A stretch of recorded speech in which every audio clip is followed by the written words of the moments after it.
ပုံမှန်ဟင်းလျာမဟုတ်ပဲတရိษံစီကုခန်းရောက်သွားတဲ့ထူးဆန်းတဲ့လူနာလေးကြောင့်လူအများစုကကြက်ဖတကောင်ကိုမြင်လိုက်ရင်ဟင်းတစ်ခွက်လို့ပဲတန်တွေးကြတာပါဒါပေမဲ့တရုတ်နိုင်ငံရှမ်းတုံးကမိသားစုတော်တော်ဒီကြက်ဖကြီးကသူတို့ရဲ့မိသားစုဝင်တယောက်လိုဖြစ်နေခဲ့တယ်ယခုအင်တာနက်မှာလူပြောအများဆုံးဖြစ်နေတဲ့ဒီကြက်ဖကြီးနဲ့မိတ်ဆက်ပေးပါစေအိမ်ရဲ့တရုံဝင်နိုးဆက်နာကြီးအဖြစ်3နှစ်ကြာတာဝန်ထမ်းဆောင်ခဲ့ပြီးမှကြက်ဖလေးဟာမတော်တဆခြေထောက်ကျိုးသွားခဲ့တယ်။ပိုင်ရှင်ကသူ့ကိုမိဖို့ကြောင့်လည်းပို့လိုက်မဲ့စာတရိษံဈေးကုခန်းစီတန်တမမတ်ခေါ်ရခဲ့ပါတယ်။ဟုတ်ပါတယ်ကြက်ဖတကောင်အတွက်အတိတ်အရှာကိုစီးပေးထားတဲ့ကြောက်ပတီအဖြူရောင်နဲ့ပေါ့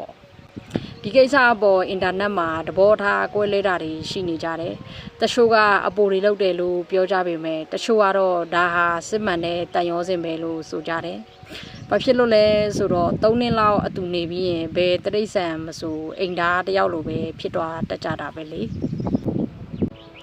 မိသားစုဆိုတာပုံတံအမျိုးမျိုးနဲ့ရှိနိုင်တယ်ဆိုတဲ့တက်တွေပါပဲ